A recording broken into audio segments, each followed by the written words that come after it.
जय हिंद बच्चों। तो आज का क्लास है इटली के एकीकरण में गैरिबाल्डी का योगदान। तो पहले क्लास में हम सब पढ़ चुके थे कि इटली को एकीकरण करने में मेज़िनी ने किस प्रकार योगदान दिया, उसके बाद फिर काउंट काबूल ने क्या भूमिका निभाया, उन सारी बातों को हम पहले पढ़ चुके थे। एक बार फिर से समझ लेते हैं, पिछले जितने भी पढ़े एक बार सारांश में देखते हैं। तो सबसे पहले इटली को एकीकरण करने में मेज़नी सबसे पहला प्रयास किया, इसीलिए इटली के एकीकरण का अग्रदूत कहा जाता है। इटली के एकीकरण का अग्रदूत किसे कहा जाता है? तो मेज़नी को कहा जाता है, क्योंकि सबसे पहले उसी ने इसके बारे में सोचा कि इटली को एक किया जाए। बशर्ते बेचारा कर नहीं पाया, परंतु उसने सोचने का काम जरूर किया। वो बार बार प्रयास करता था और बार बार सफल असफल हो जाते थे। उसके बाद फिर जब राजा बना विक्टर एमैनुएल द्वितीय, तो उसने अपने प्रधानमंत्री काउंट काबूल को चुना, जिसके कारण वो भी प्रयास किया और वहां कहीं हद तक उसने करके भी दिखाया। परंतु जब उसके बाद गैरिबाल्डी आए, जो इटली को वो भी एक करने में बहुत हद तक मदद किया, उसको देखते। तो गैरिबाल्डी का जन्म नीस में हुआ था। गैरिबाल्डी का जन्म कहाँ हुआ था? नीस में गैरिबाल्डी का जन्म हुआ। और नीस चला गया था किसके हाथों में? फ्रांस के हाथों में, क्योंकि जब उस दोनों के बीच युद्ध हुआ था तो गैरिबाल्डी ये विक्टर एमैनुएल द्वितीय ने उसे फ्रांस को दिया था, नीस और सेवाय। उसके बाद ये गैरिबाल्डी बोलने लगा, जो मेरा जन्म स्थान है उसे ही अब विदेशियों के हाथ में दे दिए हैं, उसे ही अब फ्रांस को दे दिए हैं, तो इटली का एकीकरण कैसे होगा? इसके लिए गैरिबाल्डी ने कुछ ऐसे प्रयास किए जिसके कारण इटली एक होने में बहुत हद तक वो पहुंचा ही दिए। उसने क्या किया ये समझते हैं। ये रहा आपका इटली, ये रहा आपका इटली जूते का आकार का। यहाँ है सिसिली, ये है नेपल्स, ये फ्रांस के बुर्बो वंश के हाथ में था, ये फ्रांस के बुर्बो वंश के पास। और ये रहा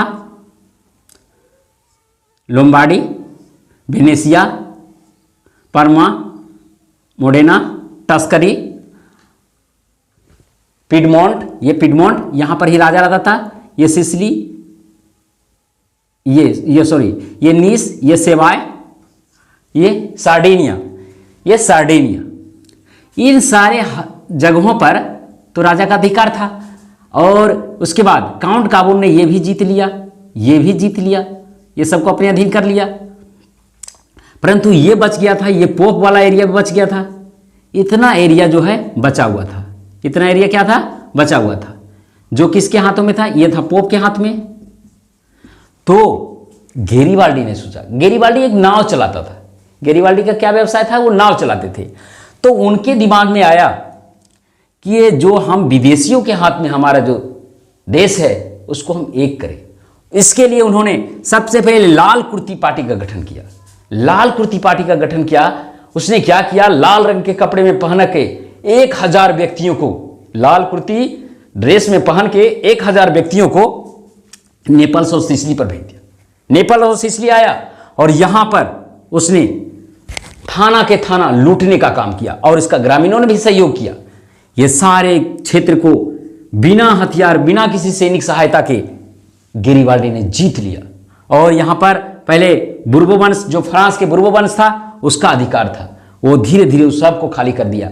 फ्रांस में उस समय क्योंकि अब उस समय राजतंत्र था, जिसके कारण यहां पर वो बुर्बो वंश का था, परंतु अब फ्रांस में लोकतंत्र आ गया था और नेपोलियन तृतीय शासक था, जिसके कारण वो भी कहता था ठीक है मारने दो, मर रहा है, ठीक मर रहा है। वो भी इससे भी क्रुद्ध था, जिसके कारण गैरिबाल्डी ने ये सारे क्षेत्र को जीत लिया। और जब ये बात सुना विक्टर एमैनुएल द्वितीय, बहुत वाहवाही उसको दिया। वाह, व्यक्ति हो तो ऐसा बिना किसी हथियार के देखो कैसे जीत लिया है। तो इसके कारण विक्टर एमैनुएल द्वितीय ने कहा कि चलिए आपको मैं दक्षिण जो आप जीत के दिए हैं प्रदेश, इसका आपको मैं प्रधानमंत्री बना देता हूं। ऊपर में काउंट काबूल रहेगा और नीचे जो है आप प्रधानमंत्री बन जाइए। ये ऑफर दिया था 1861 में। ये ऑफर कब दिया था उनको? 1861 में विक्टर एमैनुअल द्वितीय ने बोला था कि आप जाइए, अब दक्षिण का इटली है उसका आप नेपल्स और सिसिली का, नेपल्स ये रहा सिसिली और यह नेपल्स, इसका आप प्रधानमंत्री बन जाइए। परंतु उसने ठुकरा दिया। क्यों? क्योंकि हम इटली को एक करने जा रहे हैं, इटली को बांटने नहीं जा रहे हैं। मुझे कुछ लेना देना नहीं, मुझे प्रधानमंत्री बनने का शौक नहीं है, आप इसे ही बना दीजिए, आप काउंट काबूर को ही ये भी क्षेत्र दे दीजिए, हमें उससे कोई लेना देना नहीं है, हमें तो इटली को एक करना है। देखिए कितने बड़े त्यागी व्यक्ति थे, इतना जीतने के बावजूद भी वो कुछ लेना पसंद नहीं किए। ऐसे नेता बहुत कम ही मिलते हैं और वही उदाहरण है। इसीलिए लाला लाजपत राय ने अपनी पुस्तक में लिखा है कि गैरीबाल्डी एक महान व्यक्ति थे जिसे सब कुछ मिलने के बाद भी उसने कुछ लिया नहीं, कुछ नहीं लिया और फिर नाव चलाने चला गया। और संयोग की बात है, अब देखिए 1862 में काउंट काबूर की मृत्यु हो जाती है। काउंट काबूर की मृत्यु हो जाती है। जब ये मर जाते हैं तो पुनः फिर बोलते हैं कि आप, अब तो कोई रहा नहीं तो आप ही संभालिए पदभार को। परंतु फिर बोला नहीं, आप ही देख लीजिए, कोई बड़ी बात नहीं है, मैं क्यों देखूंगा, आप एक देश एक नेता हो, आप ही इसका रहिए, नीचे ऊपर जितना भी है आप ही प्रधानमंत्री, सब आप ही बन जाइए। तो बेचारा बात को मान लिया, चलो ठीक है कोई बात नहीं। उसके बाद अब क्या होता है, अब एक किसको करना था? ये करना था पोप को एक करना था, और ये वेनेशिया को एक करना था। वेनेशिया जो अभी ऑस्ट्रिया के अधिकार में था, और ये तो हो ही गया। अब ये दो क्षेत्र बना था जिसको अभी इटली के अंदर लाना था। तो ये क्या हुआ, एक इसी के बीच यहां पर जर्मनी और ऑस्ट्रिया में युद्ध हो गया। जर्मनी और ऑस्ट्रिया में युद्ध हो गया, जिसके कारण ऑस्ट्रिया ने वेनेशिया से जितने भी सैनिक थे सब अपने यहां बुला लिया। बस मौका मिल गया, बस विक्टर एमैनुअल द्वितीय ने अपनी सेना को यहां भेजकर पूरे क्षेत्र को फिर अपने अधिकार कर लिया। यह हुआ 1866 में। 1866 में क्या हुआ, यहां से जैसे ही सेना को हटाया ऑस्ट्रिया ने, तुरंत अपनी सेना को विक्टर एमैनुअल द्वितीय ने इस जगह भर दिया, और इस जगह से ये दोनों इसमें युद्ध में फंसा रह गया। फिर ये कब्जा पूरा क्षेत्र को अपने अधीन कर लिया। यहां तक समझ गए। अब ये बच गया पोप। अब क्या बच गया? ये पोप बच गया। तो ये पोप को कैसे एक किया, पोप को कैसे एक किया, ये समझते हैं। अब क्या होता है, अब यहां पर जर्मनी और फ्रांस में युद्ध हो जाता है। जर्मनी और फ्रांस के बीच युद्ध हो जाता है। बस जो भी सेना पोप के संरक्षण में रखा हुआ था यहां पर, वो सबको बुला लिया फ्रांस अपने यहां बुला दिया। फिर ये खाली हो गया। बस ये तुरंत इस पर चढ़ाई कर दिया। तो पोप बोला, भाई हम धर्मगुरु हैं, मेरे ऊपर क्यों इस तरह से करोगे, दुनिया में क्या जाएगा, क्या सोचेगा दुनिया। तो हम ऐसे करते हैं, हम एक छोटा सा जगह यहां पर है वेटिकन सिटी। कौन सा जगह है? हम वेटिकन सिटी में रह जाते हैं। ये सारा एरिया आप ले लीजिए। यहां पर प्रसिद्ध जगह था रोम, जिसको वो लेना चाह रहा था कि रोम मुझे दे दीजिए। रोम को ले लिया और पूरा जगह को ले लिया, केवल पोप को छोड़ दिया। क्या? Vatican city. आप धर्मगुरु है, आप छोटा सा साइड में रहिए, वहीं पर आप रहिए, और आपका एक देश का नाम दे देते हैं, आप वेटिकन सिटी नाम दे दिया, और ये दुनिया का सबसे छोटा देश है। यहां केवल पुरुष रहते हैं, महिला नहीं रहते। बात ऐसे, क्योंकि पोप ये धर्मगुरु है। जब भी कोई नया बनना है तो इसका चुनाव होता है और उसको बना दिया जाता है।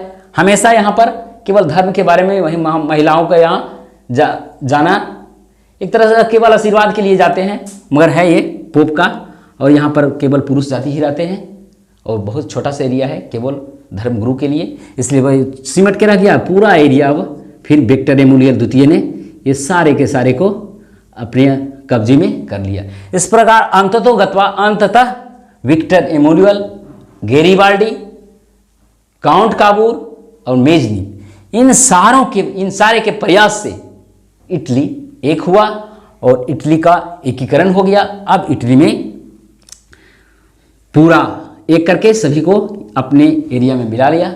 आज हम लोग सीखे क्या कि किस प्रकार इटली का एकीकरण करके सबको एकत्रित कर दिया।